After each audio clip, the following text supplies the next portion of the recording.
đang mắcคือ khơi 5G ហើយមាន 5G auto និង 5G on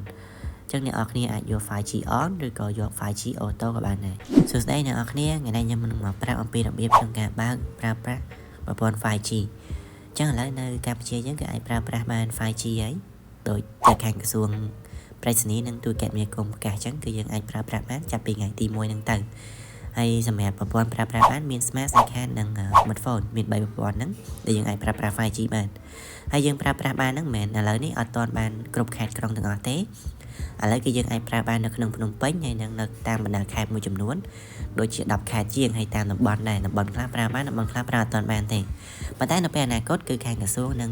ពង្រីកឲ្យបានគ្រប់ខេត្តក្រុងទាំងអស់អញ្ចឹងដើម្បីបើកប្រព័ន្ធ 5G បានអ្នកនរគ្នាចូលមកកាន់ setting មកចូលមកកាន់ setting ហើយអ្នកនរគ្នាអូនមកក្រោមរកពាក្យ cellular នេះចុចលើហ្នឹងមកហើយអ្នកនរគ្នាយក option ទី2នេះ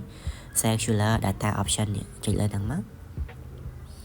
បន្តមកទៀតអ្នកនរគ្នាយក line voice and data នេះអ្នកនរគ្នាយកអាហ្នឹងមកគឺឃើញ 5G ហើយមាន 5G auto និង 5G on អញ្ចឹងអ្នកនរគ្នាអាចយក 5G on ឬក៏យក 5G auto ក៏បានដែរអញ្ចឹងខ្ញុំយក line 5G on នេះបន្តមកអ្នកនរគ្នាថយមកក្រោយវិញមកហើយយកទី2យក line data mode នេះចុចលើ data mode ហ្នឹងទៅហើយអ្នកនរគ្នាយក line ខាងលើគេគឺ allow more data on 5G អ្នកនរគ្នាចុចលើហ្នឹងមក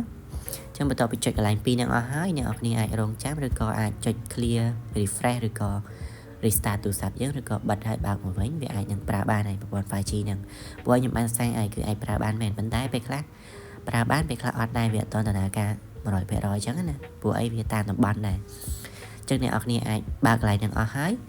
អ្នកនរគ្នាអាច refresh ឬក៏បិទទូរស័ព្ទសិនទៅហើយយើងបើកមកវិញអាចនឹងប្រើបានហើយ 5G ហ្នឹងព្រោះឥឡូវយើងអាចប្រើបានតែនៅក្នុងភ្នំពេញហើយនៅតាមបណ្ដាខេត្តមួយចំនួនដែលក្រសួងបានផុសអ្នកនរគ្នាអាចទៅឆែកមើលបាននៅក្នុងក្រសួងប្រៃសណីនិងទូរគមនាគមន៍